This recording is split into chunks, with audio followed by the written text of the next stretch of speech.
ধেয়ে আসছে ৮ জেলায় ঝড়। বাংলাদেশের আবহাওয়া অধিদপ্তর জানিয়েছে দেশের ৮টি অঞ্চলে ৩রা জুন দুপুরের আগেই ঝোড়ো হাওয়ার সঙ্গে বৃষ্টি অথবা বজ্রবৃষ্টির সম্ভাবনা রয়েছে। ৩রা জুন দুপুর ১টা পর্যন্ত দেশের অভ্যন্তরীণ নদীবন্দরগুলোর জন্য জারি করা পূর্বাভাসে জানানো হয়, ময়মনসিংহ, বরিশাল, পটুয়াখালী, কুমিল্লা, নোয়াখালী, চট্টগ্রাম, কক্সবাজার ও সিলেট অঞ্চলে ৪৫ থেকে ৬০ কিলোমিটার গতিবেগে দক্ষিণ ও দক্ষিণ পূর্ব দিক থেকে দমকা বা ঝোড়ো হাওয়া বয়ে যেতে পারে। সেই সঙ্গে অস্থায়ী দফায় দফায় বৃষ্টিপাত ও বজ্রসহ বৃষ্টি হওয়ার আশঙ্কা রয়েছে। এই অবস্থায় সংশ্লিষ্ট এলাকাগুলো নদীবন্দরগুলোকে ১ নম্বর সতর্কতা সংকেত দেখাতে বলা হয়েছে।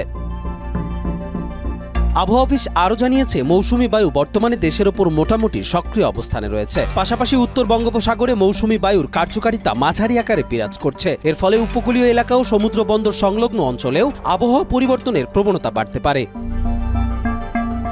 শাইনি চুলে এখন হবে সব হেয়ারস্টাইল। সিল্কোর দ্বিগুণ শাইনি চুল প্রতিদিন। এদিকে সিলেট বিভাগের কিছু স্থানে ভারী থেকে অতি ভারী বৃষ্টিপাতের সম্ভাবনা রয়েছে বলে জানিয়েছে অধিদপ্তর। এতে পাহাড়ি ঢল ও জলাবদ্ধতার আশঙ্কাও উড়িয়ে দেওয়া যাচ্ছে না। পর্যটকদের উপকূল ও পাহাড়ি এলাকাগুলোর ভ্রমণ থেকে বিরত থাকার পরামর্শ দেওয়া হয়েছে। কবির চৌধুরী, জয়, মাই টিভি, ঢাকা।